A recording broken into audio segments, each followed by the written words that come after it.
Thanks for clicking on this particular video. I'm sure you've seen the clickbait of this particular video, and that's the reason why you've clicked on it and you've come looking at the thumbnail, isn't it? Because you also want to know what the problem is, or you are ready to abuse me on the comment section because you feel I'm going to give you some very negative bias news. Anyway, since you've come here, please stay tuned for this video and let me introduce myself. My name is Rohit Kurpad and I, from the Indian Millennials channel, bring videos every week from a contextual perspective based on what's happening in India, what's happening in the world, and also what's happening in the marketplace pertaining particularly to the millennial generation, the younger generation, and in fact, everybody. Let's get to the crux of this. What is the problem with India as we speak? You know, when somebody asks anyone on the road, if you ask anyone, hey, what's the problem with India? They are going to come up with different answers. The highly affluent people will say, yeah, आपका traffic ठीक नहीं है. There's so many traffic jams. If you speak to the graduates or people who are very young, they will say, there's no jobs only in the market. I'm not able to get a job.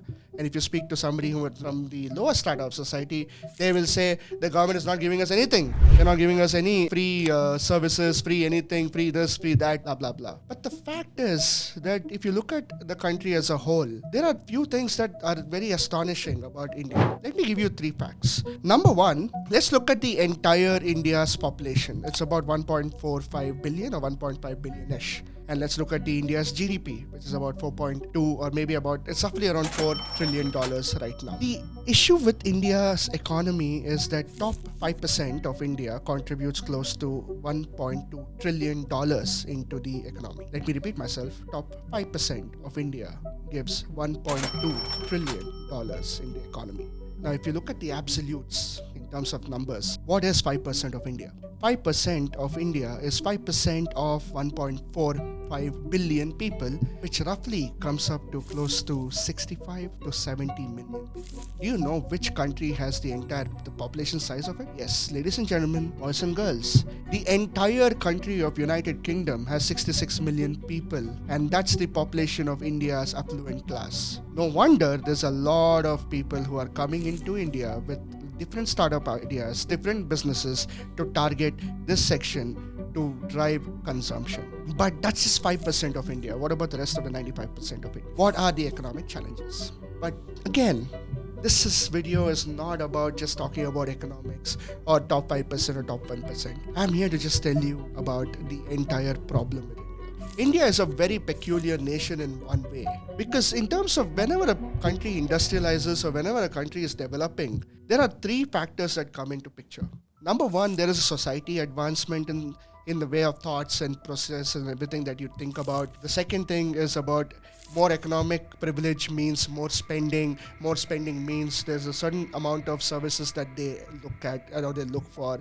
And number 3, most importantly, is that the country's infrastructure is always on the rise. We, as a country, we went straight from arranged marriage, joint family, to now dating on the phones. And we have missed a complete layer or level where people actually are accustomed and tuned to talking to the opposite gender. Did you know that most of the schools in India today, whether it's tier 1, tier 2, tier 3, tier 4 schools, boys and girls are not supposed to talk to each other and they are separated on benches. They are literally told to each other they're not supposed to speak to each other at all.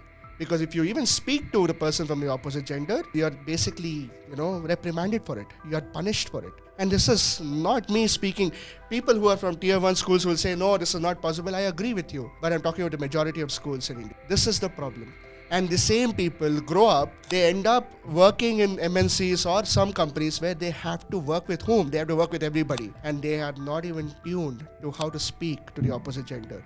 And that's why there's a lot of objectification. That's why there's a lot of issues where it talks about between the men and the women.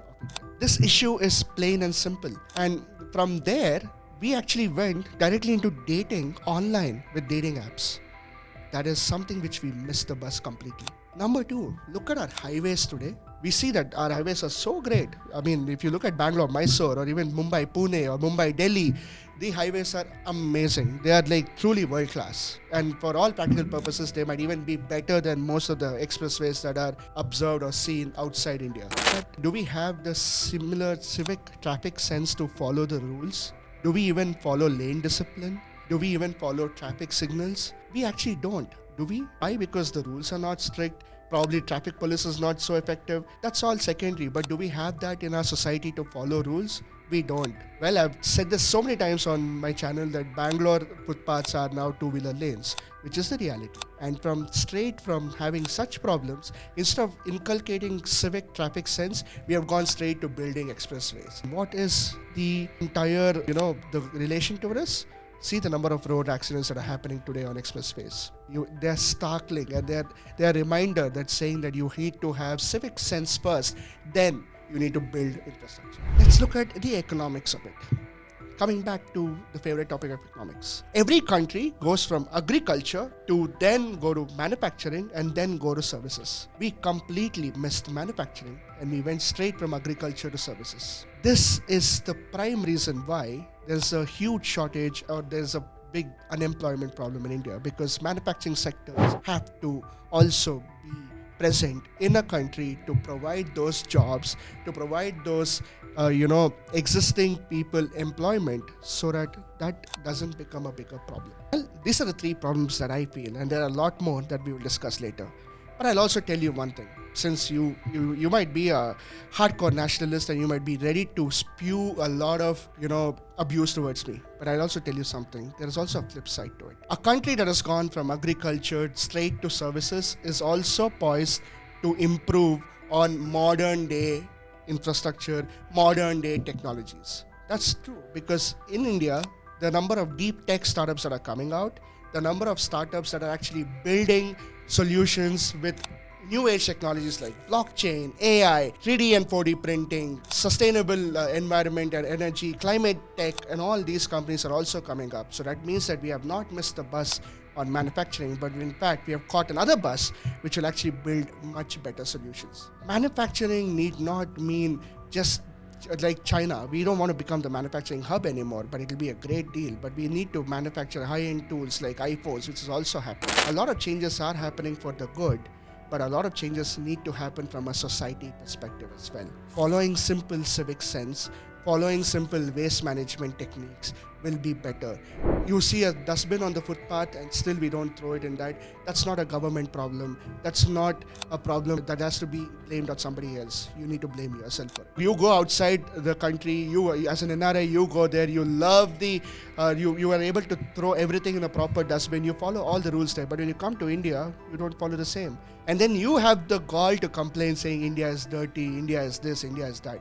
You know what, to all those people, just come back and follow the same rules that you so well diligently follow in other countries. Do it in this country as well. Because you might be an NRI, you might be a non-Indian anymore, but still respect the country that you're arriving to. This is something which I've observed, and this is a society issue. And change happens from, again, each and every one of us. Not the government and not anybody else. So this is the problem. If you agree with me, great. We can actually meet up separately. But if you don't agree with me, comment down below and we can have a proper debate. And if you want to abuse, please abuse. If you want to hate, troll, do it. If you like this video, like it.